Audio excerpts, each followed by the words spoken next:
Fala galera, beleza?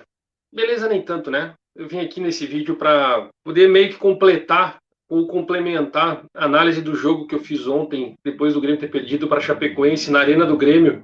O vídeo vai estar aqui no final desse. E eu quero fazer essa análise aqui junto com vocês, porque o título do vídeo é bem simples e bem explicativo. Como que o Grêmio resolverá o problema da falta de gols? Pois é, os atacantes do Grêmio não conseguem fazer gols. Os jogadores do Grêmio não conseguem, o do meio para frente principalmente, não conseguem fazer gols. Os últimos que fizeram gols para o time do Grêmio foram os zagueiros. E o que precisa ser feito?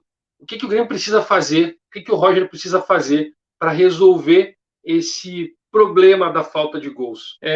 Eu lembro de ter assistido um vídeo um tempo atrás, não lembro quem foi que fez, vou pedir desculpa aqui para não ter dado crédito, que fez uma comparação do Roger quando ele começou como treinador do Grêmio e em 2015, depois entrou em 2016, que ele montou aquele time do Grêmio, e ele dizia que o Grêmio tinha um problema de finalização.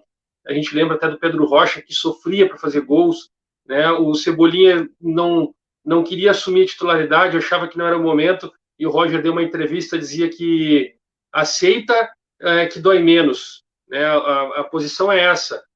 Se tu perder o gol, volta e faz de novo.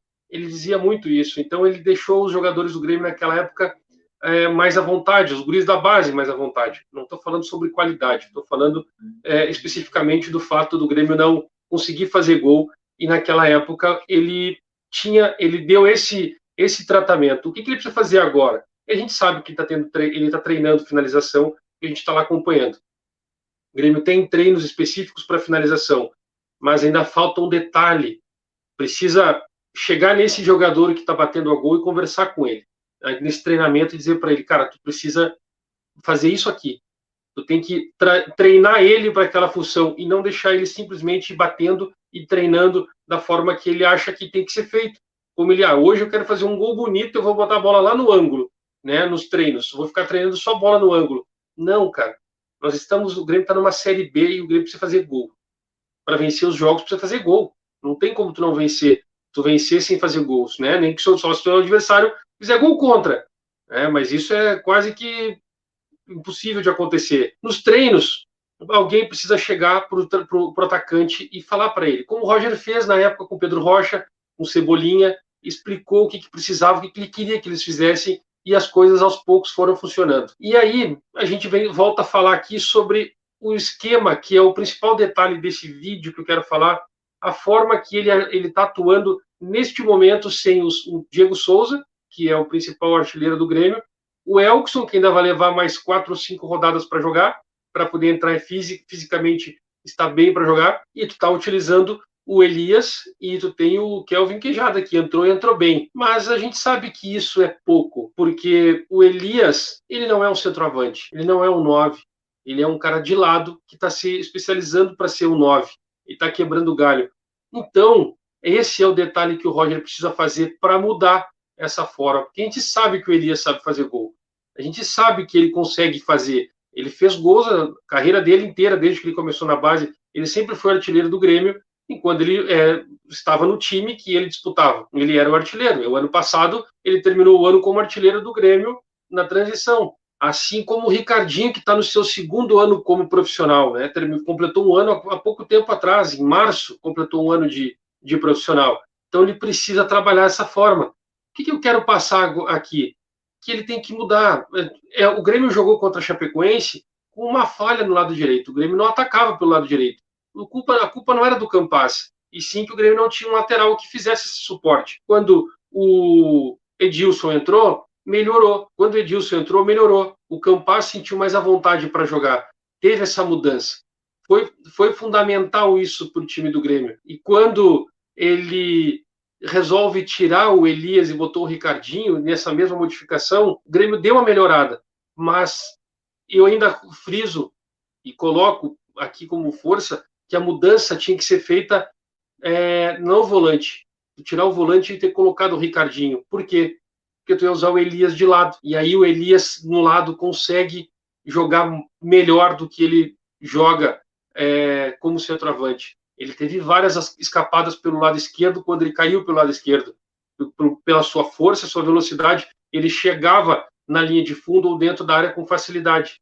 Então, tu precisa treinar isso. E aí eu falo aqui que eu fiz uma live com o pessoal da Entrelinhas, né, que a gente conversa muito a respeito com o Lucas lá, e a gente falou a respeito, eu dei o exemplo para ele do time do Corinthians, do Tite de 2012, que eles não jogavam com centroavante. O Roger montou o time do Grêmio em 2016 sem um centroavante.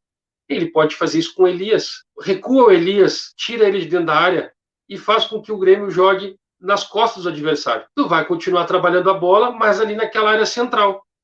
E no momento que o sistema defensivo do adversário formar sua linha, tu faz o lançamento nas costas. Tu começa a trabalhar isso. Cara, é no primeiro, no segundo, no terceiro lance, tu vai fazer o gol.